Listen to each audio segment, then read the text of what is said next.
Hello everyone, এখন আমি তোমাদের সঙ্গে পশ্চিমবঙ্গ মধ্যশিক্ষা পর্ষদ অনুমোদিত ক্লাস 9-এর প্রান্তিক প্রকাশনীর ভূগোলের যে বই প্রাক মাধ্যমিক ভূগোল ও পরিবেশ বসু এবং মৌলিক, এই বইয়ের চতুর্থ অধ্যায় যে চ্যাপ্টারটা আছে অর্থাৎ ভূমিরূপ গঠনকারী প্রক্রিয়া ও পৃথিবীর বিভিন্ন ভূমিরূপ, এই চ্যাপ্টারের অনুশীলনীর যে সমস্ত প্রশ্ন আছে তাদের উত্তর সম্পর্কে আমি তোমাদের এই ভিডিওতে আলোচনা করতে চলেছি।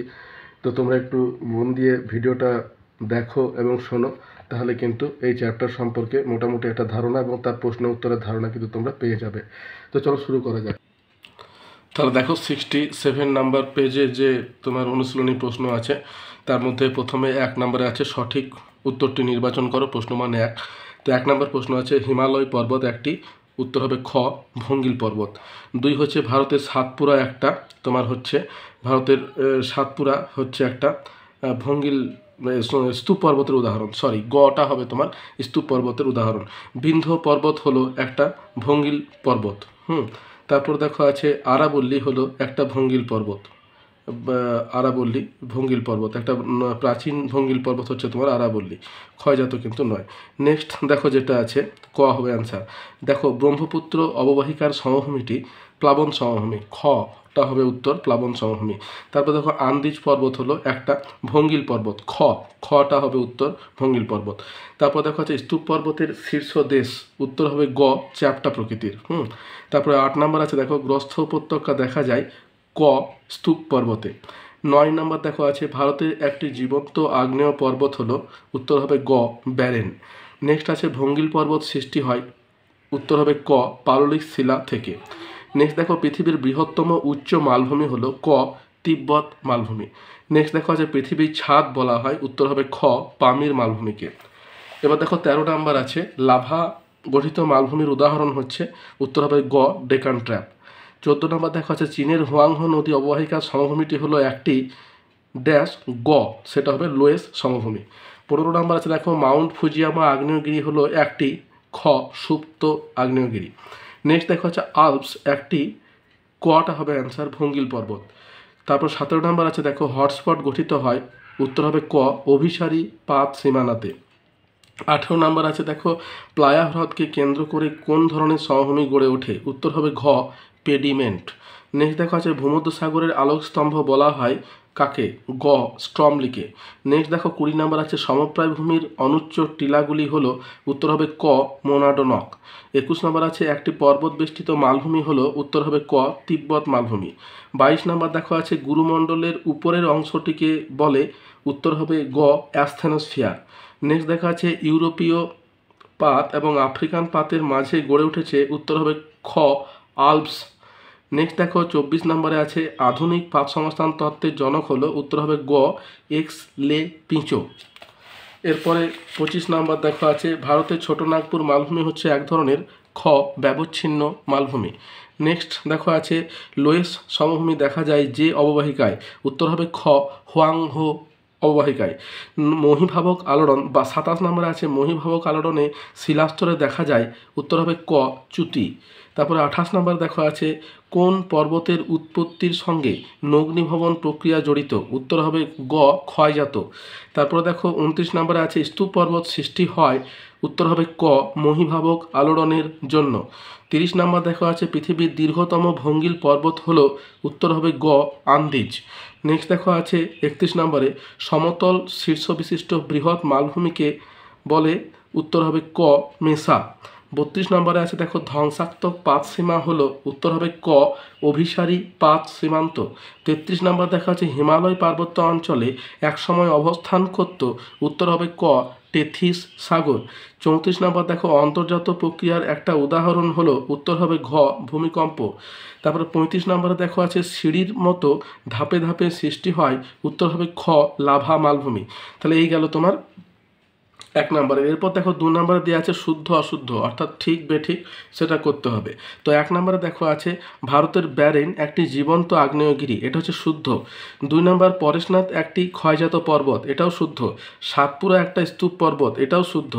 দাক্ষিণাত্য মালভূমি একটি পর্বত বেষ্টিত মালভূমি, এটা অশুদ্ধ। তারপরে 5 নম্বর দেখো আছে সাতপুরা ও বিন্ধ্য পর্বত হলো ভারতের দুটি স্তূপ পর্বত, এটা অশুদ্ধ। তারপর দেখো আছে 6 নাম্বার, দামোদর উপত্যকা হলো ভারতের একটি গ্রস্ত উপত্যকার উদাহরণ, এটা শুদ্ধ। 7 নাম্বার দেখো আছে সমপ্রায় ভূমি হলো নদীর জলপ্রবাহের ক্ষয়কাজের ফলে একটি প্রকৃষ্ট উদাহরণ, এটা অশুদ্ধ। 8 নাম্বার দেখো আছে আগ্নেয়গিরির অগ্নুৎপাতের ফলে দাক্ষিণাত্য মালভূমির সৃষ্টি হয়েছে, এটা শুদ্ধ। 9 নাম্বার আছে ভারতের নীলগিরি একটি স্তূপ পর্বতের উদাহরণ, এটা অশুদ্ধ। 10 নাম্বার আছে সাধারণত স্তূপ পর্বতের পাশেই গ্রস্ত উপত্যকা দেখা যায়, এটা শুদ্ধ। 12 নাম্বার আছে হাওয়াই দ্বীপের মৌনা লোয়া একটি ভঙ্গিল পর্বত, এটা অশুদ্ধ। 13 নাম্বার আছে চীনের হুয়াংহো নদী অববাহিকায় লোয়ের সমভূমি গঠিত হয়েছে, এটা শুদ্ধ। 14 নাম্বার আছে লাদাখ ভারতের সর্বোচ্চ মালভূমি, এটা শুদ্ধ। পাখির পায়ের মতো দেখতে একটি বদ্বীপের নাম হলো মার্কিন যুক্তরাষ্ট্রের মিসিসিপি মিসৌরি বদ্বীপ, এটাও শুদ্ধ।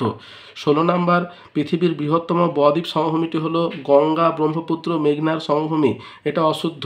17 নাম্বার দেখো আছে ডেকান ট্র্যাপ মালভূমি লাভা দ্বারা গঠিত, এটা শুদ্ধ। মহীভাবক আলোড়নে ভঙ্গিল পর্বত গঠিত হয়, অশুদ্ধ। ঊর্ধ্বভঙ্গ ও অধভঙ্গ স্তূপ পর্বতে দেখা যায়, এটা অশুদ্ধ। তিব্বত মালভূমি একটি ব্যবচ্ছিন্ন মালভূমির উদাহরণ, এটা অশুদ্ধ।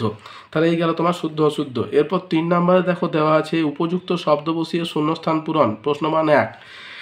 এবার দেখো 1 নাম্বার দিয়েছে ড্যাশ হলো পৃথিবীর সবচেয়ে উঁচু পর্বত শৃঙ্গ, উত্তর হবে মাউন্ট এভারেস্ট। 2 নাম্বার দিয়েছে পামির মালভূমিকে ড্যাশ বলা হয়, পৃথিবীর ছাদ বলা হয়।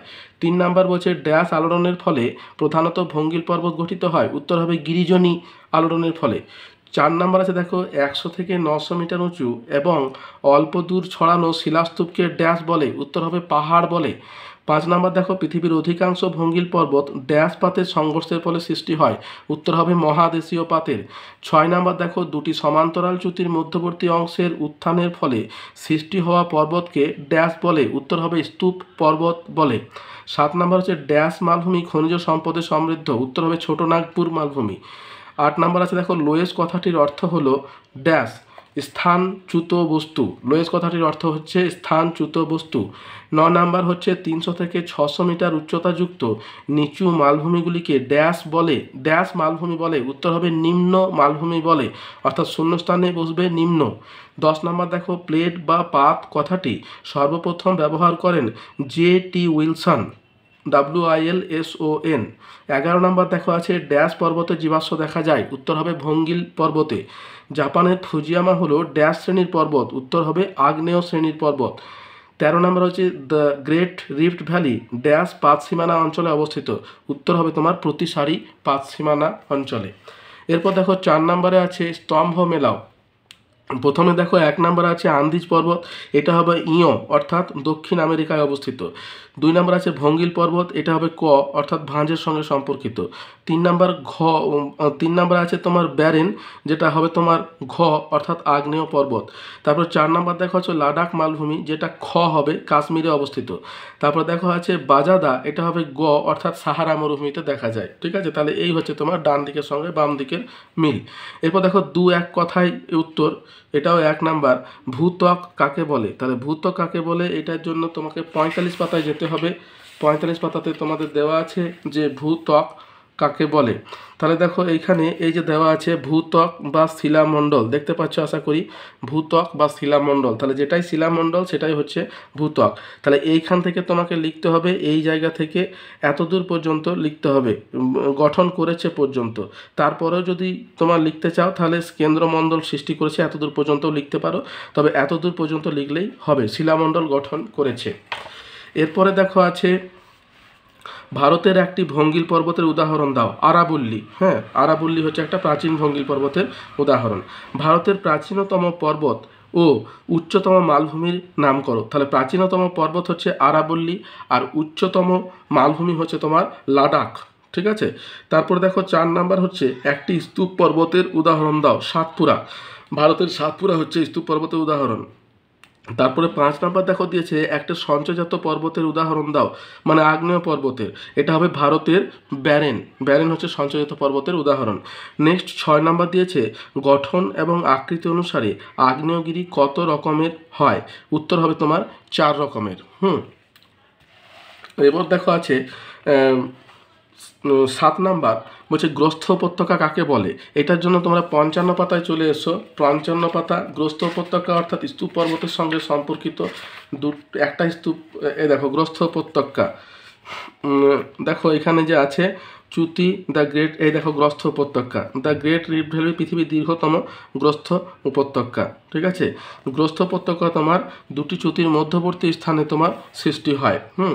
গ্রস্থ উপত্যকাগুলিকে গ্রাবেন বলা হয়। দেখো এই যে এখানে যে গড় নাম্বার যেটা দেওয়া আছে, এখানে তোমরা গ্রস্থ উপত্যকার পেয়ে যাবে। ভূপৃষ্ঠের শিলাস্তরের প্রবল নিম্নচাপের ফলে দুটি চ্যুতি রেখার মধ্যবর্তী অংশ যদি খাড়াভাবে নিচে বসে গিয়ে গ্রস্থ উপত্যকায় পরিণত হয়, তাহলে এইটা তোমরা লিখতে পারো। তো ঠিক আছে, তখন গ্রস্থ উপত্যকাটির দুপাশে তোমার খাড়া দুটি স্তূপ পর্বতের আকৃতি প্রাপ্ত হয়। এইভাবে সৃষ্টি হওয়া গ্রস্থ উপত্যকাগুলিকে গ্রাবেন বলা হয়। তাহলে এই হচ্ছে তোমার গ্রস্থ উপত্যকা। নেক্সট দেখা আছে হচ্ছে লাভা মালভূমি বলতে কি বোঝো। তাহলে 59 পাতায় চলে এসো। 59 পাতাতে লাভা মালভূমি, তোমার লাভা যখন মালভূমি সৃষ্টি করে তখন সেটাকে বলছে লাভা মালভূমি। এই দেখো দেখতে পাচ্ছ লাভা মালভূমি 59 পাতায়। এইখান থেকে এত দূর পর্যন্ত তোমাদেরকে লিখতে হবে। বিদার অগ্নুৎপাতের থেকে একেবারে আগ্নেয় মালভূমি বলা হয়। লাভা মালভূমির অপর নাম হচ্ছে তোমার আগ্নেয় মালভূমি। নেক্সট দেখো আছে ভারতের একটি লাভা গঠিত মালভূমি এবং একটি ব্যবচ্ছিন্ন মালভূমির নাম লেখো। তাহলে লাভা গঠিত মালভূমির উদাহরণ হচ্ছে তোমার দাক্ষিণাত্যের ডেকান ট্র্যাপ এবং ব্যবচ্ছিন্ন মালভূমির উদাহরণ হচ্ছে তোমার ছোট নাগপুর মালভূমি। বুঝতে পেরেছো? এই মালভূমিকে কারা বিচ্ছিন্ন করেছে?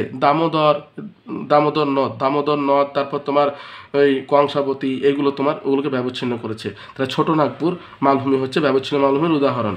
এরপর দেখো আছে ডেকান ট্র্যাপ কাকে বলে। 67 পাতাতে চলে এসো। 67 ওখানে দেখো দেওয়া আছে ডেকান ট্র্যাপ। এই দেখো 67 এইখানে দেখো এই যে দেওয়া আছে ডেকান ট্র্যাপ, এই যে ছোট্ট করে দেখো দেওয়া আছে, এইখান থেকে এত দূর পর্যন্ত করবে। ঠিক আছে, ভারতের দাক্ষিণাত্য মালভূমি ধাপযুক্ত লাভা গঠিত মালভূমি হচ্ছে তোমার ডেকান ট্র্যাপ।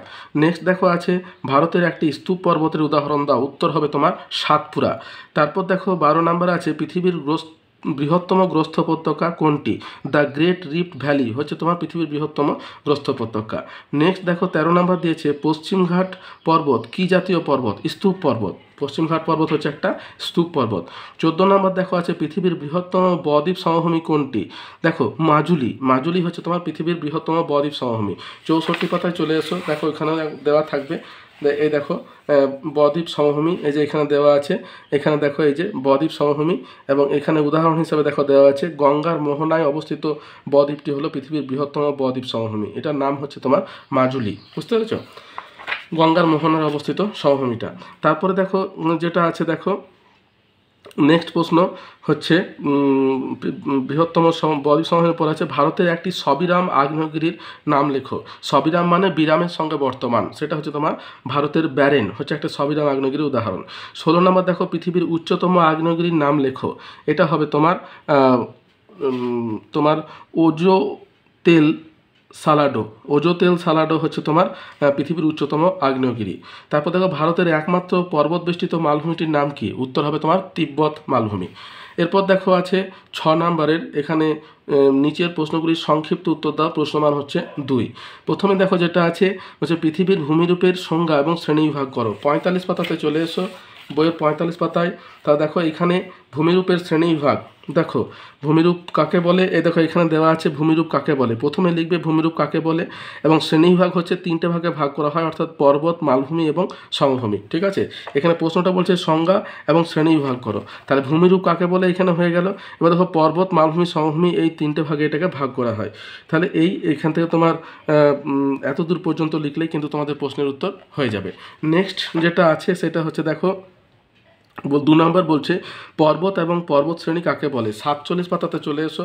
47 পাতাতে তোমার পর্বত এবং পর্বত শ্রেণী দেখো দেওয়া থাকবে। দেখো এখানে আছে, এটা হচ্ছে পর্বত। 47 পাতায় একেবারে নিচের দিকে চলে আসো। দেখো এখানে দেওয়া আছে পর্বত সমুদ্রতল থেকে 900 মিটারের বেশি উঁচু এবং এক বা একাধিক শৃঙ্গ বিশিষ্ট তীব্র ঢালযুক্ত এবং বহুদূর বিস্তৃত শিলাময় ভূমিকে পর্বত বলে। 900 মিটারের কম উচ্চতাযুক্ত ভূমিকে তোমার বলছে পাহাড়। এবার দেখো আরেকটা কি বলেছে, পর্বতের সঙ্গে বলেছে তোমার পর্বত এবং পর্বত পর্বত শ্রেণী কাকে বলে। তাহলে পরের পাতাতে চলে এসো, এইখানে পাবে তোমরা পর্বত শ্রেণী। তাহলে পর্বত শ্রেণী হচ্ছে তোমার যখন অনেকগুলো পর্বত একসঙ্গে থাকবে তখন তোমার দেখো পর্বত তখন তাকে বলছে পর্বত শ্রেণী। আন্দিজ পর্বত, হিমালয়, আল্পস এগুলো হচ্ছে তোমার পর্বতগুলির উদাহরণ।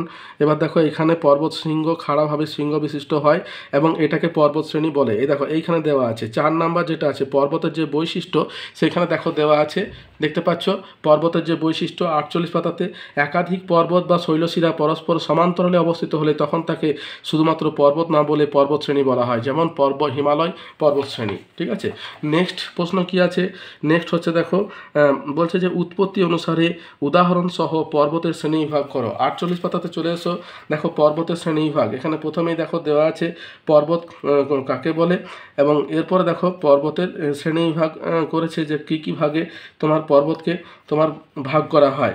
তো এই নিচের দিকে চলে এসো, এই দেখো উৎপত্তি এবং কারণ এবং ভূমিরূপের পার্থক্য অনুসারে পর্বতের শ্রেণীবিভাগ। তাহলে 4টে ভাগে ভাগ করছে, একটা হচ্ছে ভঙ্গিল পর্বত, 2 হচ্ছে আগ্নেয় পর্বত বা সঞ্চয়জাত পর্বত, 3 নম্বর হচ্ছে স্তূপ পর্বত বা চ্যুতিজাত পর্বত এবং সবশেষে হচ্ছে ক্ষয়জাত পর্বত। তাহলে এই 4টে ভাগে তোমার পর্বতকে ভাগ করা হচ্ছে।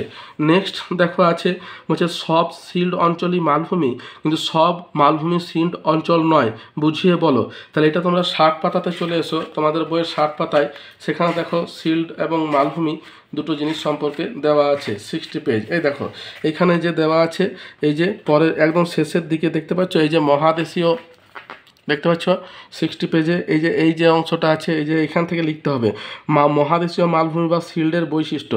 এখানে তোমার এইগুলো সবই তোমার লিখতে হবে 1 নাম্বার, 2 নাম্বার, 3 নাম্বার, 4 নাম্বার। এবং দেখো পরের পাতাতে 61 পাতাতে যদি চলে আসো তাহলে দেখো এখানে দেওয়া আছে যে সব সিল্ড মালভূমি হলেও সব মালভূমি সিল্ড নয়। এই এতদূর পর্যন্ত কিন্তু তোমাদেরকে লিখতে হবে, তাহলে পরিষ্কার হবে। এরপরে দেখো যেটা আছে বলছে ভঙ্গিল পর্বত কাকে বলে। 48 পাতাতে চলে এসো, 48 পাতাতে দেখো দেওয়া আছে ভঙ্গিল পর্বত কাকে বলে। দেখো এখানে পর্বতের শ্রেণীবিভাগটা আছে 48 পাতার নিচের দিকে, তারপরে দেখো এখানে দেওয়া আছে ভঙ্গিল পর্বত। ভাঁজ বা ভঙ্গ থেকে ভঙ্গিল কথাটি এসেছে। প্রবল গিরিজনী ভূ আলোড়নের বা পার্শ্বচাপের ফলে ভূপৃষ্ঠের পাললিক শিলাস্তরে ভাঁজ পড়ে যে পর্বত গঠিত হয় তাকে ভঙ্গিল পর্বত বলে, উদাহরণ হচ্ছে হিমালয়। এরপরে দেখো আছে ভঙ্গিল পর্বত হলো, এরপরে দেখো আছে স্তূপ পর্বত এবং গ্রস্থ উপত্যকা বলতে কি বোঝো। দেখো 54 পাতাতে আছে স্তূপ পর্বত এবং 55 পাতাতে আছে তোমার গ্রস্থ উপত্যকা। তাহলে প্রথমে 54 পাতা বের করো, 54 পাতায় দেখো চলে এসেছি, এইখানে দেখো আছে স্তূপ পর্বত। এই দেখো 54 পাতাতে এখানে সুন্দর করে দেওয়া আছে স্তূপ পর্বত। তো এইখান থেকে এত দূর পর্যন্ত লিখতে হবে তোমার স্তূপ পর্বত। প্রথমে স্তূপ পর্বত কাকে বলে, তারপর তার উদাহরণ। এরপরে আমাদেরকে পড়তে হবে যে গ্রস্থ উপত্যকা কাকে বলে। তাহলে 55 পাতাতে চলে এসো, দেখো এইখানে দেওয়া আছে গ্রস্থ উপত্যকা। ভূপৃষ্ঠের এই গ নাম্বার যেটা দেওয়া আছে, এই গ নাম্বারটা হচ্ছে তোমার গ্রস্থ উপত্যকা কাকে বলে। এবং দেখবে গ্রস্থ উপত্যকাটা দুপাশে খাড়া ঢাল হয়ে দুটি স্তূপ পর্বতের আকৃতিপ্রাপ্ত হলে এইভাবে সৃষ্ট গ্রস্থ উপত্যকাগুলিকে গ্রাবেন বলা হয়। ঠিক আছে, তাহলে এই হচ্ছে তোমার গ্রস্থ উপত্যকা 55 পাতায়। নেক্সট দেখো যেটা দেওয়া আছে সেটা বলছে যে হোস্ট ও গ্রাবেন কি। 54 পাতাতে চলে এসো, 54 পাতাতে দেখো হোস্ট এবং গ্রাবেন দুটোই কিন্তু দেওয়া আছে। দেখো এখানে হোস্ট কি এবং গ্রাবেন কি 54 পেজে 54 পেজ দেখতে পাচ্ছ।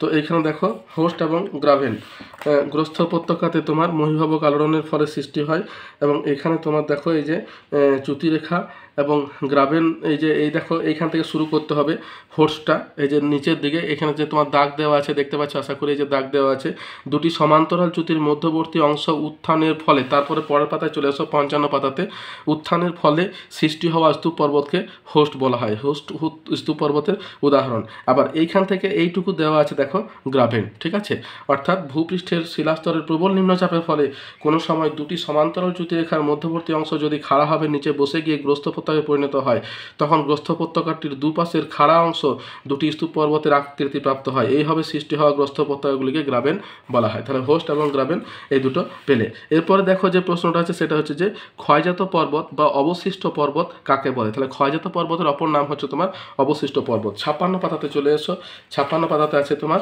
ক্ষয়জাত পর্বত।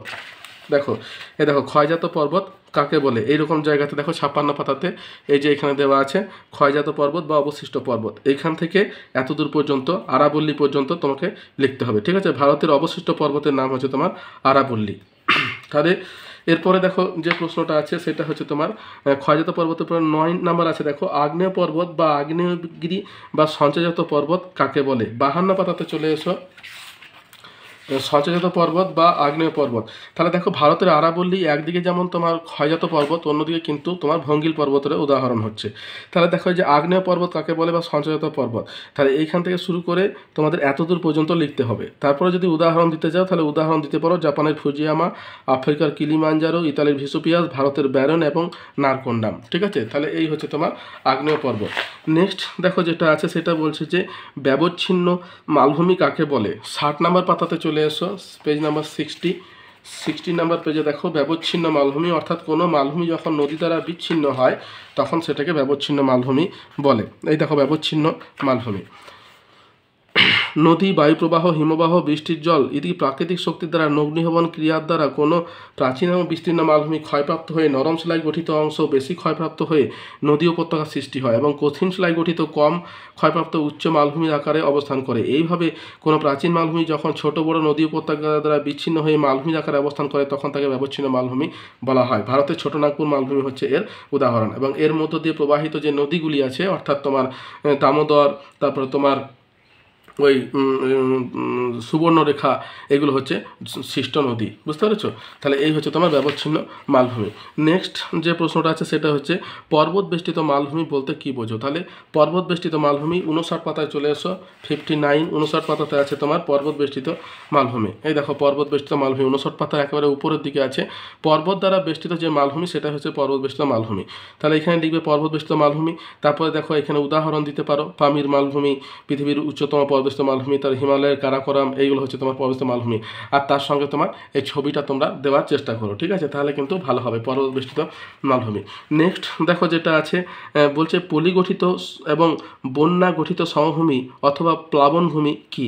তাহলে পলিগঠিত সমভূমিটা আছে তোমার 65 পাতায়। তাহলে 65 পাতায় প্রথমে দেখি পলিগঠিত সমভূমি, অর্থাৎ সমভূমির ভাগ হচ্ছে তোমার একটা পলিগঠিত সমভূমি। এই যে দেখতে পাচ্ছ এখানে দেখো, এখানে আছে এই যে পলিগঠিত সমভূমি, একেবারে উপরের দিকে দেখো দেওয়া আছে পলিগঠিত সমভূমি। তাহলে এইখান থেকে তোমাদেরকে লিখতে হবে, এইখান থেকে এত দূর পর্যন্ত হবে তোমার পলিগঠিত সমভূমি 65 পাতায়। নেক্সট যে প্রশ্নটা আছে দেখো পলিগঠিত সমভূমির সঙ্গেই আছে, সেটা হচ্ছে যে তোমার বন্যা গঠিত সমভূমি বা প্লাবনভূমি কাকে বলে। এটা 64 পাতাতে আছে। বন্যা গঠিত সমভূমি অর্থাৎ বন্যার ফলে যে সমভূমি গঠিত হয় বা প্লাবনভূমি, এই দেখো এইখানে এই যে আছে প্লাবনভূমি 64 পাতায় যে প্লাবনভূমি, এটাই হবে তোমার বন্যা গঠিত সমভূমি। একেবারে এইখান থেকে শুরু করে স্বাভাবিক বাঁধ পর্যন্ত গঙ্গা সমভূমি এতদূর পর্যন্ত লিখে দেবে, তাহলেই হবে। নেক্সট দেখো যেটা আছে বলছে যে বদ্বীপ সমভূমি এবং হ্রদ সমভূমি কাকে বলে। তাহলে বদ্বীপ সমভূমি আছে 64 পাতায়, হ্রদ সমভূমি আছে 65 পাতায়। তাহলে 64 পাতায় হ্রদ সমভূমি দেখো এই যে তোমার বদ্বীপ সমভূমি, এই দেখো এখানে আছে বদ্বীপ সমভূমি। এই যে বদ্বীপ সমভূমির বৈশিষ্ট্য এখানে দেওয়া আছে এবং বদ্বীপ সমভূমি কাকে বলে এখান থেকে পেয়ে যাবে। আর হ্রদ সমভূমি দেখো 65 পাতাতে আছে, এই দেখো হ্রদ সমভূমি। ঠিক আছে, এখানে কাকে বলে এবং তার বৈশিষ্ট্য এখানে সবই কিন্তু দেওয়া আছে, হ্রদ সমভূমি এবং বদ্বীপ সমভূমি। এরপরে দেখো পরের প্রশ্নটা যেটা আছে সেটা হচ্ছে যে লাভা গঠিত সমভূমি কি। 65 পাতাতে চলে এসো, লাভা গঠিত সমভূমি 65। দেখো লাভা গঠিত সমভূমি অর্থাৎ লাভার ফলে যে সমভূমি গঠিত হয়, একেবারে নিচের দিকে দেওয়া আছে 65 পাতায়। এই যে আছে লাভা গঠিত সমভূমি, এইখান থেকে এত দূর পর্যন্ত তোমাদেরকে লিখতে হবে 65 পাতায়। নেক্সট দেখো যেটা আছে সেটা হচ্ছে যে তোমার মরু সমভূমি অথবা বাজাদা কাকে বলে। তাহলে মরু সমভূমি বা বাজাদা, এটা 65 পাতাতেই দেখো আছে মরু সমভূমি বা বাজাদা। এই দেখো পলিগঠিত হ্রদ সমভূমি, এই দেখো মরু সমভূমি বা বাজাদা, এই যে এখানে দেওয়া আছে 65 পাতাতে। তাহলে এইখান থেকে শুরু করে এই এতদূর পর্যন্ত বাজাদা দেখা যায়, এত দূর পর্যন্ত লিখবে তাহলেই হবে মরু সমভূমি বা বাজাদা। এরপর দেখা যাচ্ছে লোয়েস সমভূমি কাকে বলে। এটা 66 পাতাতে চলে এসো, 65 পাতার পরে 66 পাতা। এই দেখো এখানে সুন্দর করে দেওয়া আছে লোয়েস সমভূমি, এইখান থেকে শুরু করবে, এখান থেকে এত দূর পর্যন্ত, তারপরে উদাহরণ হিসাবে এটা তোমরা দিতে পারো। ঠিক আছে, কিন্তু কাকে বলে এত দূর পর্যন্ত লিখলেই হবে, তারপরে উদাহরণটা দিয়ে দেওয়া ভালো এবং তার সঙ্গে যদি পারো এই ছবিটা দেবে তাহলে কিন্তু আরও ভালো হবে। ভূগোলে ছবি বলা থাক বা না থাক, তোমরা ছবি দেওয়ার চেষ্টা করবে। নেক্সট দেখো যেটা আছে লোয়েস সমভূমি হলো। এরপর দেখা যাচ্ছে সমপ্রায় ভূমি কি। তাহলে সমপ্রায় ভূমি 62 নাম্বার পেজে চলে এসো, 62 নাম্বার পেজে আছে দেখো সমপ্রায় ভূমি। এই দেখো 62 নাম্বার পেজে এই যে সমপ্রায় ভূমি, ক্ষয়জাত সমপ্রায় ভূমি, এই দেখো সমপ্রায় ভূমি বা পেনি প্লেন, এই দেখো নিচের দিকে দেখো দেওয়া আছে সমপ্রায় ভূমি বা পেনি প্লেন। এবার দেখো এইখান থেকে তোমরা শুরু করবে সমপ্রায় ভূমি থেকে, এইখান থেকে একেবারে 63 পাতাতে চলে আসবে একেবারে মোনাডোনক পর্যন্ত। ঠিক আছে, এই এতদূর পর্যন্ত কিন্তু তোমাদেরকে লিখতে হবে। তাহলে এই হচ্ছে তোমার সমপ্রায় ভূমি। নেক্সট যেটা আছে সেটা হচ্ছে যে সমপ্রায় ভূমির পরে 18 নাম্বার আছে ব্যবচ্ছিন্ন মালভূমি গঠিত হওয়ার দুটি শর্ত লেখো। 60 নাম্বার পাতাতে চলে এসো। 60 নাম্বার পাতাতে ব্যবচ্ছিন্ন মালভূমি গঠিত, এই দেখো ব্যবচ্ছিন্ন মালভূমি দেওয়া আছে এবং তার দুটি শর্ত বলতে এখানে তোমার এই যে বৈশিষ্ট্যগুলো আছে এই বৈশিষ্ট্যগুলো তোমরা দেবে, তাহলেই কিন্তু শর্তটা হবে। 1 নম্বর হচ্ছে ব্যবচ্ছিন্ন মালভূমি সাধারণত আগ্নেয় শিলা এবং রূপান্তরিত শিলা দুরকম শিলাতে গঠিত হয়। 2 নম্বর হচ্ছে তোমার হিমবাহ, নদী, ঝড়, বায়ুপ্রবাহ প্রভৃতি প্রাকৃতিক শক্তির দ্বারা কোনো প্রাচীন মালভূমির কোমল শিলায় ক্ষয়প্রাপ্ত হয়ে অপসারিত হয়ে কঠিন শিলা গঠিত স্থানগুলি নাতি উচ্চ পাহাড় বা টিলার মতো দাঁড়িয়ে থাকে। এই দুটো লিখবে, তাহলেই কিন্তু তোমার হয়ে যাবে। বা তোমরা এইখানে যে নদী পথ সৃষ্টি হয় এইগুলো হচ্ছে তোমার ব্যবচ্ছিন্ন মালভূমির তোমার শর্ত। এরপরে দেখো আছে লোয়েস সমভূমি কাকে বলে। যদিও এটা আগে একবার আলোচনা করা হয়েছে লোয়েস সমভূমি, তবুও একবার বলে দিই। 66 নাম্বার পাতাতে দেখো আছে লোয়েস সমভূমি, 66 পাতায় দেখো, এই দেখো লোয়েস সমভূমি। ঠিক আছে, এটা আগে একবার আমরা আলোচনা করেছি, প্রশ্নটা রিপিট হয়েছে। তারপরে দেখো আছে পিডমন্ট মালভূমি কাকে বলে। তাহলে পিডমন্ট মালভূমি কোনটাকে বলছে দেখো এখানে নিচে লেখা আছে পিডমন্ট এমন একটি মালভূমি যা পর্বতের পাদদেশে অবস্থিত এবং অন্য পাশে সমুদ্র বা সমতল দ্বারা আবদ্ধ। পাইডমন্ট পয়াকার হস্যই ড মদ অন্তর্নয়ে টয়ে শব্দের অর্থ পাহাড়ের পাদদেশ। যে এলাকাগুলো একসময় পাহাড়ের সমান উঁচু এখন তা বিভিন্ন ক্ষয়ক্ষতির কারণে পাহাড়ের পাদদেশে নেমে এসেছে, তাকেই বলছে তোমার পিডমন্ট। ঠিক আছে, এই হচ্ছে তোমার পিডমন্ট মালভূমি। এবার টিকা লিখতে বলেছে বদ্বীপ সমভূমি। বদ্বীপ সমভূমির টিকা 64 পাতাতে চলে এসো। 64 পাতাতে দেখো বদ্বীপ সমভূমি, এই দেখো এখানে আছে, এই যে আছে 64 পাতাতে বদ্বীপ সমভূমি। তো এখান থেকে তোমরা এই যে তোমার 1 নাম্বার 2 নাম্বার 3 নাম্বার পর্যন্ত এই এতদূর পর্যন্ত করবে, তাহলে তোমার বদ্বীপ সমভূমি হয়ে যাবে। তার সঙ্গে সঙ্গে এই যে ছবিটা আছে ছবিটা কিন্তু দেওয়ার চেষ্টা করবে।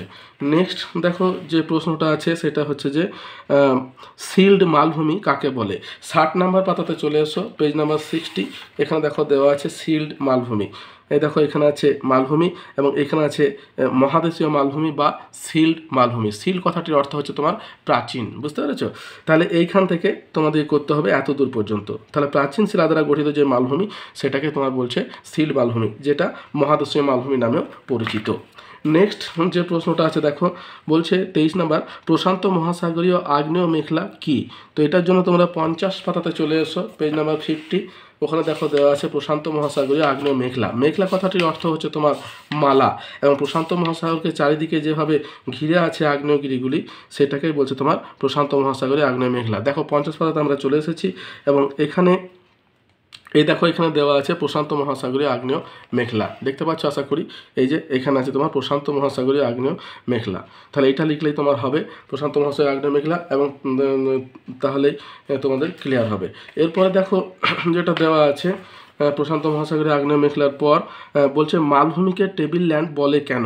58 পাতায় চলে আসো। যেহেতু এটা টেবিলের মতো আকৃতি বিশিষ্ট তাই একে টেবিল ল্যান্ড বলা হয়। মালভূমির অপর নাম হচ্ছে তোমার টেবিল ল্যান্ড। 58 পাতায় এই দেখো চলে এসেছি মালভূমি, এবং এটাকে টেবিল ল্যান্ড কেন বলছে এই দেখো এখানে মালভূমির যে বৈশিষ্ট্য দেওয়া আছে 58 পাতায়। এই দেখো মালভূমির উপরটা সমতল বা মৃদু ঢেউ খেলানো এবং চারপাশ খাড়া হওয়ায় একে অনেকটা দেখতে টেবিলের মতো একে টেবিল ল্যান্ডও বলা হয়, অর্থাৎ টেবিলের মতো আকৃতি বিশিষ্ট বলে একে টেবিল ল্যান্ড বলা হয়। তারপরে দেখো আছে মোনাডোনক কাকে বলে। 63 পাতাতে চলে এসো, 63 মোনাডোনক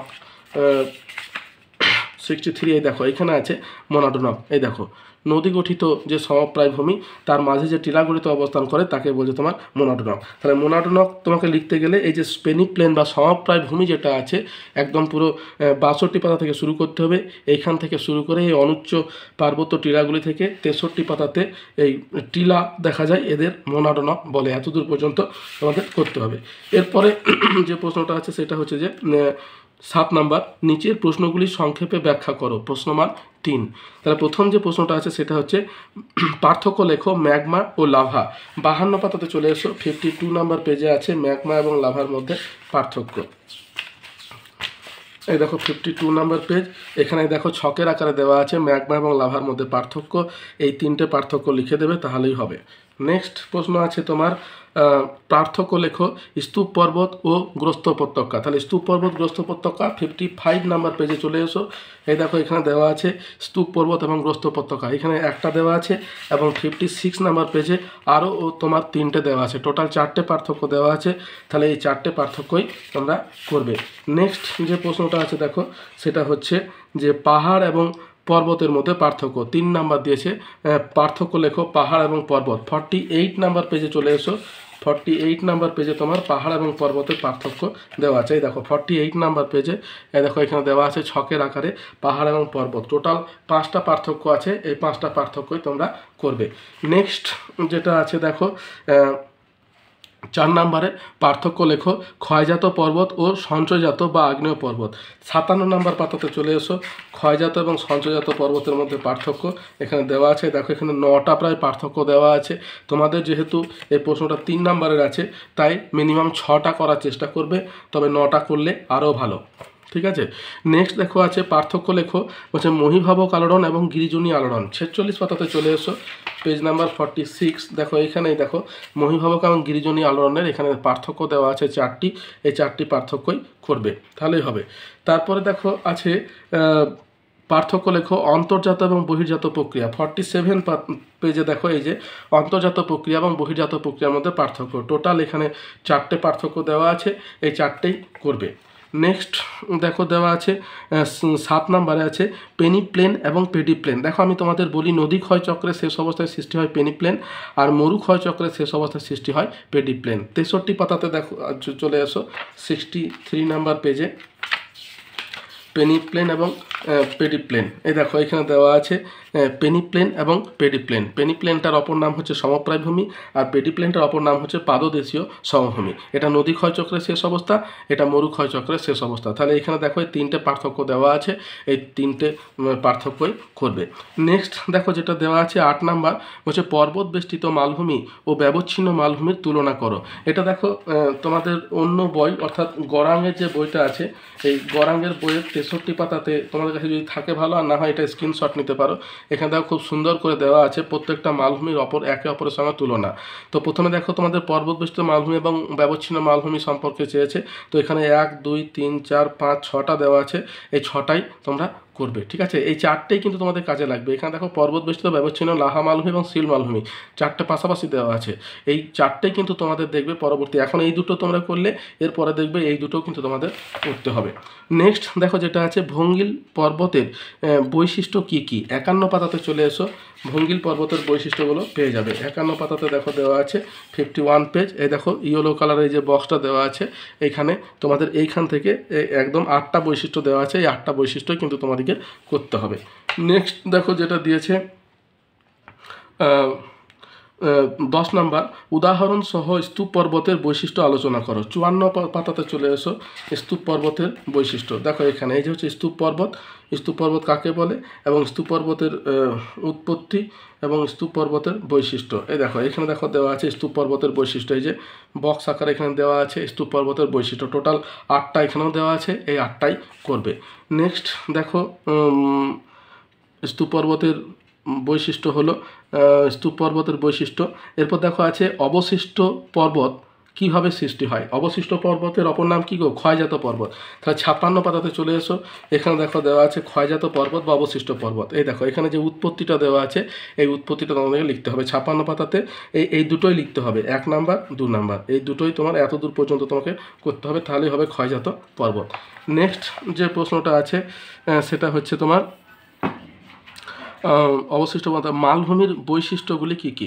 58 নাম্বার পেজে আছে 58 মালভূমির বৈশিষ্ট্য। এই দেখো 58, এই দেখো এখানে দেওয়া রয়েছে মালভূমির বৈশিষ্ট্য 3টে দেওয়া আছে। ঠিক আছে, তার মধ্যে ধরো টেবিল ল্যান্ড কেন বলা হয় এটা আগে আমাদের আলোচনা করা হয়েছে, তাহলে এই 3টে তোমরা করবে, তাহলেই হবে। তারপরে দেখো যে প্রশ্নটা আছে সেটা হচ্ছে যে মানব জীবনে মালভূমির দুটি উল্লেখযোগ্য প্রভাব আলোচনা করো। তাহলে 61 নাম্বার পেজে চলে এসো, 61 পাতায় এখানে দেখো আছে মানব জীবনে মালভূমির প্রভাব। এই দেখো এখানে দেওয়া রয়েছে এই যে 61 নাম্বার পেজে মালভূমির গুরুত্ব বা মানব জীবনের প্রভাব। তাহলে এখানে দেখো 1, 2, 3, 4টে দেওয়া আছে, এই 4টেই তোমরা করবে। নেক্সট যেটা আছে দেখো 14 নম্বরে বলছে অগ্নুৎপাতের বৈশিষ্ট্য অনুসারে আগ্নেয় পর্বতের শ্রেণীবিভাগ করো। 53 পাতায় চলে এসো, অগ্নুৎপাতের বৈশিষ্ট্য অনুসারে আগ্নেয় পর্বতের শ্রেণীবিভাগ ওখানে তোমরা পেয়ে যাবে। 53 নম্বর দেখো বৈশিষ্ট্য অনুসারে আগ্নেয় পর্বতের শ্রেণীবিভাগ টোটাল 3টে ভাগে ভাগ করছে, জীবন্ত, সুপ্ত এবং মৃত। জীবন্তকে আবার 2টো ভাগে ভাগ করছে, অবিরাম এবং সবিরাম, ঠিক আছে। এবং এই প্রত্যেকটার উদাহরণ কিন্তু তোমরা করবে, বুঝতে পেরেছো? তাহলে তোমাদের হবে। নেক্সট দেখো আছে মানব জীবনে বৈশিষ্ট্য অনুসারে আগ্নেয় পর্বতের শ্রেণীবিভাগ। এরপর দেখা যাচ্ছে পর্বত বেষ্টিত মালভূমি কীভাবে সৃষ্টি হয়। তাহলে 59 পাতাতে চলে এসো, 59 পাতাতে আছে তোমার পর্বত বেষ্টিত মালভূমি কীভাবে সৃষ্টি হয়। দেখো এখানে পর্বত বেষ্টিত মালভূমি এবং পর্বত বেষ্টিত মালভূমির এই যে তোমার এখানে দেওয়া আছে সৃষ্টি হয় কীভাবে, তাকে পর্বত বেষ্টিত মালভূমি বলে। গিরিজনী আলোড়ন বা পার্শ্বচাপের ফলে ভঙ্গির পরে দুটি মধ্যে মহীখাত সৃষ্টি হয় এবং এর ফলে পর্বত বেষ্টিত মালভূমি সৃষ্টি হয়। এবার উদাহরণটা দেবে আর তার সঙ্গে সঙ্গে এই ছবিটা দেবে, তাহলেই কিন্তু হবে। আর যদি পারো তো এই বৈশিষ্ট্যটাও কিন্তু দিতে পারো, তাহলেও কিন্তু হবে তোমাদের। এরপর দেখো আছে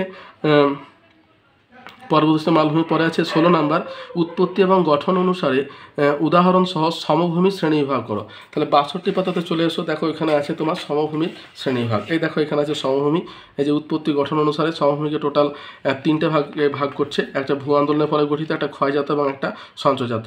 এবং এই প্রত্যেকটা ভাগকে কিন্তু তোমাদের এখানে লিখতে হবে, অর্থাৎ এইখান থেকে শুরু করে এই যে তোমার দিয়েছে ভূ গাঠনিক, ক্ষয়জাত, এবং তারপরে আছে তোমার পরের পাতাতে আছে তোমার পারস্যের সমভূমি বা তরঙ্গগত সমভূমি, এবং একেবারে তোমার 63-64 পাতাতে চলেছে তোমার সঞ্চয়জাত সমভূমি। সেইগুলোকে আবার তোমার কতগুলো ভাগে ভাগ করেছে, এগুলো ছোট ছোট করে তোমাদেরকে লিখতে হবে। এবং একেবারে পরের হ্রদ সমভূমি, লাভাগর্ত সমভূমি, একেবারে এতদূর পর্যন্ত এটা পুরোটাই কিন্তু করতে হবে। এবং মাঝে মাঝে যে পার্থক্য বা ইয়েগুলো দেওয়া আছে এগুলো বাদ দিয়ে, পার্থক্য বা বৈশিষ্ট্যগুলো বাদ দিয়ে বাকিগুলো তোমাদের করতে হবে। একেবারে 65 পাতার শেষ পর্যন্ত তোমার এটার উত্তর। তারপরেও দেখো 65 পাতা 66 পাতাতেও আছে একেবারে লোয়ের সমভূমি পর্যন্ত। তাহলে প্রত্যেকটা সমভূমি ছোট ছোট করে কাকে বলে আর তাদের বৈশিষ্ট্য আর উদাহরণ দেবে আর ছবিটা দেওয়ার চেষ্টা করবে, তাহলে কিন্তু তোমাদের এই সব প্রশ্নের উত্তরটা কিন্তু পরিপূর্ণ হবে। এরপর দেখো আছে সমভূমি শ্রেণীবিভাগ। তারপর দেখো মানব জীবনের উপর পর্বতের প্রভাব লেখো। 56 নাম্বার পেজে চলে এসো, 56 নাম্বার পেজে দেখো দেওয়া আছে মানব জীবনে পর্বতের প্রভাব। এই দেখো 56 এখানে দেখো নিচের দিকে দেওয়া আছে 56 নাম্বার পেজের, এই দেখো নিচের দিকে পর্বতের গুরুত্ব বা মানব জীবনে প্রভাব। তাহলে এইখান থেকে শুরু করবে এবং পরবর্তী পেজ অর্থাৎ 57 পেজে পর্যন্ত চলে এসেছে, একেবারে 6 নাম্বার পর্যন্ত পর্যটন শিল্প পর্যন্ত তোমাকে এই এতদূর পর্যন্ত কিন্তু তোমাদেরকে লিখতে হবে। তাহলে এই হচ্ছে তোমার পর্বতের প্রভাব। নেক্সট দেখো প্রশ্ন যেটা বলেছে সেটা হচ্ছে যে তির্যক মালভূমি কাকে বলে। তাহলে তির্যক মালভূমি দেখো এখানে লেখা আছে হচ্ছে ভূ আলোড়নের ফলে অনেক সময় বিশাল ভূখণ্ডের এক পাশ কাত হয়ে অবস্থান করে, এর ফলে যে মালভূমির সৃষ্টি হয় তাকে তির্যক মালভূমি বলে। যেমন ভারতের মেঘালয় মালভূমি হচ্ছে তির্যক মালভূমির উদাহরণ, বুঝতে পারছো? তাহলে এই গেল তোমার তির্যক মালভূমি। নেক্সট হচ্ছে বিভিন্ন প্রকার সমভূমির বৈশিষ্ট্য লেখো। 61 পাতাতে চলে এসো, 61 পাতাতে দেখো সমভূমির বৈশিষ্ট্য কিন্তু এখানে দেওয়া আছে। দেখো সমভূমি এবং সমভূমির বৈশিষ্ট্য, এই যে নিচে যে বক্সটা আছে দেখতে পাচ্ছ, এটা লিখতে হবে। অর্থাৎ এইখান থেকে শুরু করবে এতদূর পর্যন্ত তোমাদেরকে লিখতে হবে সমভূমির বৈশিষ্ট্য। নেক্সট দেখো যে প্রশ্নটা আছে উদাহরণ সহ উপকূলীয় সমভূমির শ্রেণীবিভাগ করো। তাহলে 65 পেজে দেখো উপকূলীয় সমভূমির শ্রেণীবিভাগ, এটা তোমাদের একটু অন্যরকম আছে। তো উপকূলীয় সমভূমিটা এখানে দেওয়া আছে, কিন্তু এই সমভূমির কিন্তু শ্রেণীবিভাগ তোমাদেরকে নিজের দিকে করতে হবে। সেটা দেখো উপরে করা আছে,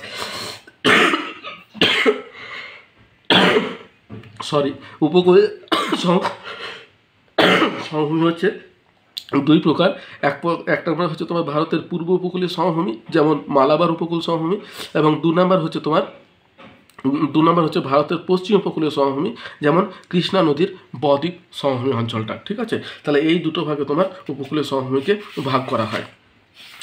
নেক্সট আমাদের যে প্রশ্নটা আছে সেটা হচ্ছে যে তোমার উপকূলীয় সমভূমি শ্রেণীবিভাগের পরে 21 নম্বর আছে অগ্নুৎপাতের ব্যবধান অনুসারে আগ্নেয়গিরির শ্রেণীবিভাগ করো। তাহলে ব্যবধান অনুসারে 53 পাতাতে চলে এসো। ব্যবধান অনুসারে এটা আগেও আমাদের পড়েছি, কিন্তু তোমার একটু অন্যরকমভাবে। তো দেখো ব্যবধান অনুসারে এই 3টে ভাগে তোমার ভাগ করছে, জীবন্ত, সুপ্ত এবং মৃত। জীবন্তকে আবার 2 ভাগে ভাগ করছে, অবিরাম এবং সবিরাম, ঠিক আছে, সুপ্ত এবং মৃত। এই প্রত্যেকটার উদাহরণ কিন্তু তোমাদেরকে মুখস্থ করতে হবে। এরপর দেখো আছে ব্যবধান অনুসারে। তাহলে এটা শেষ হলো। এবার 8 নম্বরে যেটা দেওয়া আছে রচনা ধ্বনির প্রশ্নমান 5। তো দেখো প্রথমে যে প্রশ্নটা দিয়েছে, পাত সঞ্চারণ ভঙ্গিল পর্বতের উৎপত্তির প্রধান কারণ ব্যাখ্যা করো। 50 নম্বর পাতাতে চলে এসো। 50 নম্বর পাতাতে দেখো দেওয়া আছে এখানে পাতের সংঘর্ষ, পাত সংস্থান তত্ত্বের আলোকে ভঙ্গিল পর্বতের উৎপত্তি। দেখো এখানে দেখতে পাচ্ছ নিচের দিকে যেটা দেওয়া আছে, এই যে তোমাদের 50 পাতাতে এইখান থেকে শুরু করতে হবে। আর এই ছবিটা কিন্তু অবশ্যই তোমাদেরকে দিতে হবে, এই ছবিটা, ঠিক আছে। এবং এটা পরবর্তী পাতাতে একেবারে এই বৈশিষ্ট্যের আগে পর্যন্ত এতদূর পর্যন্ত, অর্থাৎ 51 পাতাতে বিশেষ গঠন প্রক্রিয়ার নির্দেশ দিচ্ছে, এতদূর পর্যন্ত কিন্তু তোমাদেরকে করতে হবে। তাহলেই হবে তোমার ভঙ্গিল পর্বতের উৎপত্তি পাত সংস্থান তত্ত্বের আলোকে। নেক্সট দেখো আছে হিমালয় পার্বত্য অঞ্চল অত্যন্ত ভূমিকম্প প্রবণ কেন। 51 পাতাতে এইখানে দেখো আছে হিমালয় পার্বত্য অঞ্চল অত্যধিক ভূমিকম্প প্রবণ। এই দেখো এই যে বক্সটা দেওয়া আছে, এখানে দেওয়া আছে হিমালয় পার্বত্য অঞ্চল ভূমিকম্প প্রবণ কেন। তাহলে এইখান থেকে শুরু করবে, 1, 2 এই দুটোই দেওয়া আছে, এই দুটো কারণে লিখবে, তাহলে কিন্তু হবে। নেক্সট যেটা আছে দেখো বলছে 3 নাম্বার, স্তূপ পর্বতের উৎপত্তির কারণ চিত্রসহ বিবৃত করো। 54 পেজে চলে এসো। 54 এই দেখো স্তূপ পর্বতের উৎপত্তির কারণ, এই দেখো এখানে আছে স্তূপ পর্বত আর এই যে স্তূপ পর্বতের উৎপত্তি, ঠিক আছে। তো এইখান থেকে শুরু করতে হবে। দেখো এখানে তোমার ক স্তূপ পর্বতের উৎপত্তি ব্যাখ্যা করো। তারপরে 2 নম্বর গ্রস্থ উপত্যকা পরস্পর যুক্ত হয়ে এবং তার কারণ হিসাবে তোমার এই যে ক খ এই যে তোমার দিয়েছে গ ঘ ইয়, একদম পুরো এতদূর পর্যন্ত কিন্তু তোমাদেরকে করতে হবে। অর্থাৎ একেবারে 55 পাতায় যে সাতপুরা একটি স্তূপ পর্বত এতদূর পর্যন্ত কিন্তু তোমাদেরকে করতে হবে, তাহলে স্তূপ পর্বতের উৎপত্তির ব্যাখ্যাটা করা হবে। তারপর দেখো আছে 4 নাম্বার, উদাহরণ সহ আগ্নেয় পর্বতের উৎপত্তি বর্ণনা করো। 52 নাম্বার পেজে চলে এসো। 52 নাম্বার পেজে দেখো এখানে আগ্নেয় পর্বতের উৎপত্তি এই যে নিচের দিকে দেওয়া আছে, দেখতে পাচ্ছ আশা করি। আগ্নেয় পর্বতের উৎপত্তি এখানে এই যে 1 শুরু হয়েছে 52 পাতায়, তারপরে 53 পাতাতে দেখো চলে এসেছে 2, 3, 4 অর্থাৎ এতদূর পর্যন্ত তোমাদেরকে করতে হবে, ঠিক আছে। 54 পাতাতে একেবারে এতদূর পর্যন্ত হবে তোমার ওই আগ্নেয় পর্বতের উৎপত্তি। নেক্সট যেটা আছে সেটা পর্বত উৎপত্তি চিত্র 5 নাম্বার দিয়েছে, চিত্র এবং উদাহরণ সহযোগে যে কোনো একটি পর্বতের সৃষ্টির কারণ বর্ণনা করো। তাহলে দেখো আমাদের যে পর্বতগুলো আছে সেই 56 পাতাতে দেখো পর্বতগুলোকে 4টে ভাগে ভাগ করছে। এবার সেই পর্বতগুলোর মধ্যে যে কোনো একটা ভাগ, সেটা তোমার আগ্নেয় পর্বত হতে পারে, ভঙ্গিল পর্বত হতে পারে, ক্ষয়জাত পর্বত হতে পারে, হ্যাঁ চ্যুতিজাত পর্বত হতে পারে। তো তোমরা যদি পারো তো এই ক্ষয়জাত পর্বতটা উৎপত্তি বর্ণনা করতে পারো। দেখো এখানে উৎপত্তি দেওয়া আছে, এখানে 1 নাম্বার 2 নাম্বার এই দুটো, এটা কিন্তু খুব সহজ হবে যদি তোমরা এটা করো, ঠিক আছে। এরপরে যেটা আছে দেখো বলছে যে 6 নম্বর দিয়েছে মালভূমি সৃষ্টির কারণগুলি সংক্ষেপে বর্ণনা করো। 57 নাম্বার পেজে চলে এসো। দেখো এখানে মালভূমি সৃষ্টির কারণগুলি দেওয়া আছে। দেখো মালভূমি 57 নাম্বার পেজে একেবারে নিচের দিকে, এবং এটা আছে তোমার মালভূমি সৃষ্টির কারণ। 57-এ শুরু হয়েছে এবং এটা 58-এও দেখো এই এতদূর পর্যন্ত, অর্থাৎ এই যে 3টে কারণ আছে তার ব্যাখ্যাটা তোমার 58-এর এতদূর পর্যন্ত, যে দাক্ষিণাত্যের ডেকান ট্র্যাপ পর্যন্ত তোমাদেরকে বর্ণনা করতে হবে। তাহলে এই গেল তোমার মালভূমি সৃষ্টির কারণ। এরপর 7 নম্বর দেখো আছে যে কোনো 3 ধরনের মালভূমির উৎপত্তি চিত্র সহ ব্যাখ্যা করো। তাহলে 59 পাতাতে চলে এসো। 59 পেজে দেখো এখানে যে মালভূমিগুলো দেওয়া আছে তার মধ্যে 3টে তোমাকে বর্ণনা করতে হবে। প্রথমে যেটা দেওয়া আছে পর্বত বেষ্টিত মালভূমি, প্রত্যেকটা মালভূমির বৈশিষ্ট্য সংজ্ঞা প্রথমে লিখবে, তারপরে সেটা তোমার তার বৈশিষ্ট্য এবং ছবিটা কিন্তু অবশ্যই দেবে। তাহলে দেখো পর্বত বেষ্টিত মালভূমি আছে, লাভা মালভূমি আছে, তার পরবর্তী পাতায় দেখো শীতে আছে ব্যবচ্ছিন্ন মালভূমি, হ্যাঁ, তারপরে মহাদেশীয় মালভূমি। তাহলে এই এতগুলো মালভূমি কিন্তু তোমার 4টে মালভূমি আছে। এর মধ্য থেকে যে কোনো 3টে যেটাই তোমাদের সুবিধা মনে হবে সেই 3টে তোমরা কিন্তু আলোচনা করবে, এবং তার বৈশিষ্ট্য, উদাহরণ এবং ছবি অবশ্যই দেবে। প্রত্যেকটারই ছবি দেখো দেওয়া আছে, যেমন ব্যবচ্ছিন্ন মালভূমির ছবি এখানে দেওয়া আছে, হ্যাঁ। আর যদি কোনো ছবি তোমাদের বই থেকে আঁকতে অসুবিধা হয় তোমরা গুগল থেকেও কিন্তু ছবিটাকে সার্চ করতে পারো, ওখানে আরও সহজভাবে কিন্তু দেওয়া থাকে, হ্যাঁ। এরপরে দেখো দেওয়া আছে তোমার মালভূমি সৃষ্টির কারণগুলির সংখ্যা 3 ধরনের মালভূমি। 8 নাম্বার দেখো আছে 2টি উল্লেখযোগ্য মালভূমির বিবর্তন আলোচনা করো। দেখো মালভূমির বিবর্তন মানে কি, মালভূমি কীভাবে পরিবর্তন হয়েছে। তাহলে এটা তোমাদের আমি অন্য একটা জায়গাতে লিখে রেখেছি, আমি তোমাদের দেখাই। এই দেখো এইখানে 2টি উল্লেখযোগ্য মালভূমির বিবর্তন, আমি এখানে 2টো মালভূমি দিয়েছি, একটা ছোটনাগপুর মালভূমি আর একটা লাভা গঠিত ডেকান ট্র্যাপ মালভূমি। তাহলে ছোটনাগপুর মালভূমি মানে এটা হচ্ছে ব্যবচ্ছিন্ন মালভূমি, ছোটনাগপুর মালভূমির এটা হচ্ছে তোমার ব্যবচ্ছিন্ন মালভূমির উদাহরণ, ঠিক আছে। তাহলে ছোটনাগপুর মালভূমি বলছে আজ থেকে যেখানে হিমালয় পর্বত দাঁড়িয়ে আছে বহু কোটি বছর আগে সেখানে টেথিস সাগর নামে একটি অগভীর সমুদ্রের দক্ষিণে আগ্নেয়শিলায় তৈরি আঙ্গারা ল্যান্ড বা লরেশিয়া নামে বহু প্রাচীন একটি বিস্তীর্ণ স্থলভাগ ছিল। 2 নম্বর, ভূত্বকে পাত সঞ্চালনের প্রভাবে প্রবল ভূমিকম্পের ফলে সুবিস্তীর্ণ গন্ডোয়ানা ভূখণ্ডটি বিভিন্ন ভাগে বিভক্ত এবং পরস্পর বিচ্ছিন্ন হয়ে দক্ষিণ ভারত আরব প্রভৃতি স্থানে মহাদেশীয় মালভূমিতে পরিণত হয়। ছোটনাগপুর মালভূমিটি হল পৃথিবীর প্রাচীনতম ভূখণ্ড গন্ডোয়ানা ল্যান্ডের অংশবিশেষ, যা অতি প্রাচীন প্রায় 1000 কোটি বছর আগে প্রিক্যাম্বিয়াম যুগের আগ্নেয় বা গ্রানাইট ও রূপান্তরিত নাইস শিলায় গঠিত। ঠিক আছে। 3 নম্বর দেখো আছে পরবর্তীকালে সূর্যকিরণ, বৃষ্টিপাত, বায়ুপ্রবাহ প্রভৃতি প্রাকৃতিক শক্তি দ্বারা ক্রমাগত ক্ষয়প্রাপ্ত হয়ে গেলে বিভিন্ন নদ নদী এবং তাদের শাখা প্রশাখা সুপ্রাচীন এই মালভূমি অঞ্চলটিকে বিচ্ছিন্ন করে ব্যবচ্ছিন্ন মালভূমিতে পরিণত করে। 4 নম্বর দেখো দিয়েছে যুগ যুগ ধরে ক্ষয়প্রাপ্ত হতে হতে বর্তমানে ছোটনাগপুর মালভূমি পূর্ব দিকের অংশটি সমপায় ভূমিতে পরিণত হয়েছে, যার মাঝে মধ্যে অপেক্ষাকৃত কঠিন শিলায় গঠিত মোনাডনক দেখা যায়, যেমন পরেশনাথ, পাঞ্চেত পাহাড় প্রভৃতি হচ্ছে মোনাডনকের উদাহরণ। তাই এই হচ্ছে ছোটনাগপুর মালভূমির বিবর্তন। আরেকটা মালভূমি সেটা হচ্ছে লাভা গঠিত ডেকান ট্র্যাপ মালভূমির বর্ণনা। তাহলে দেখো এখানে কি বলছে যে তোমার 6-7 কোটি বছর আগে ভূপৃষ্ঠের অসংখ্য ফাটলের মধ্য দিয়ে ভূগর্ভের অতি উত্তপ্ত তরল শিলা বা ম্যাগমা কোনো বিস্ফোরণ না ঘটিয়ে অতি ধীর গতিতে লাভা রূপে বেরিয়ে এসে দাক্ষিণাত্য মালভূমির উত্তর পশ্চিমে প্রায় 5 লক্ষ বর্গ মিটার বিস্তীর্ণ অঞ্চলকে প্রধানত বেসল জাতীয় নিঃসারী আগ্নেয় শিলা দিয়ে ঢেকে ফেলেছিল। পরবর্তীকালে বিভিন্ন প্রাকৃতিক শক্তির যেমন রোদ, বৃষ্টি, বায়ুপ্রবাহ, নদী প্রভৃতির ক্ষয়কার্যের প্রভাবে এই মালভূমি অঞ্চলের উপরের অংশ ক্ষয়প্রাপ্ত হয়ে বিবর্তনের মাধ্যমে বর্তমানের আকার ধারণ করেছে। বেসল জাতীয় আগ্নেয়শিলায় গঠিত হওয়ায় এই অঞ্চলের পাহাড়গুলির শীর্ষদেশ চ্যাপ্টা এবং পার্শ্বদেশ পশ্চিম থেকে পূর্বে সিঁড়ির মতো ধাপে ধাপে ঢালু হয়ে নিচের দিকে নেমে যাওয়ায় দাক্ষিণাত্য মালভূমির উত্তর পশ্চিমের এই অঞ্চলটিকে ডেকান ট্র্যাপ বলা হয়। সুইডিশ ভাষায় ট্র্যাপ কথাটির অর্থ হচ্ছে সিঁড়ি। ঠিক আছে।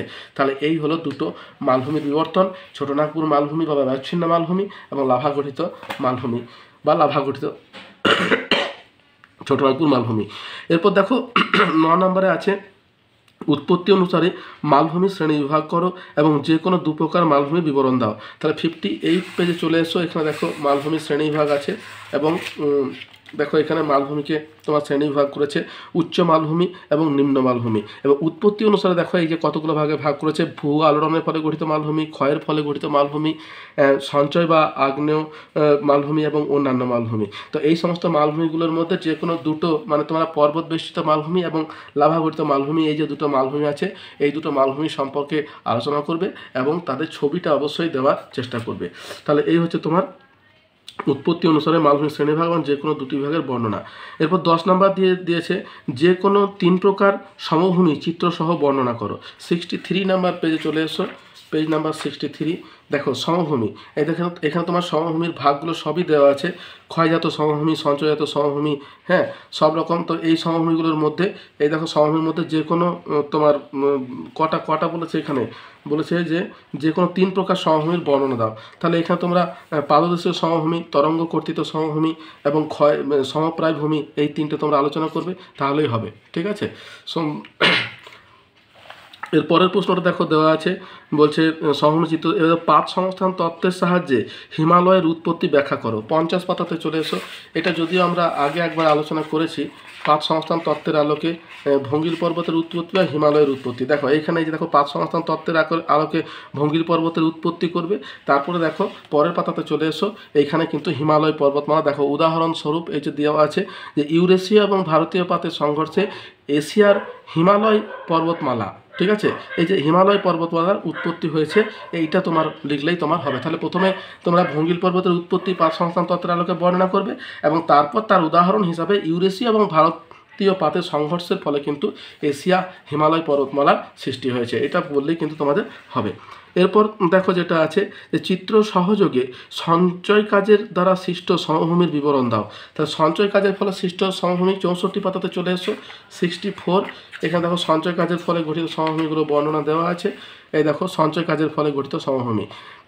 সঞ্চয় কাজের ফলে সমভূমি 1 নম্বর হচ্ছে পাদদেশীয় সমভূমি বা পেডিমেন্ট বা পিডমন্ট, তারপরে আছে তোমার প্লাবন সমভূমি, বদ্বীপ সমভূমি, পলিগঠিত সমভূমি, 5 নম্বর হচ্ছে উপকূলীয় সমভূমি, হ্রদ সমভূমি, মরু সমভূমি ও বাজাতা, লাভা সমভূমি, তারপরের দিকে আছে 9 নম্বর হিমবাহ সমভূমি এবং লোয়েস সমভূমি। তাহলে এই এতদূর পর্যন্ত 66 পাতাতে এই 10 নাম্বার লোয়েস সমভূমি পর্যন্ত তোমাকে লিখতে হবে। তবে এতটা বড় করো না, তোমরা ছোট ছোট করে করবে।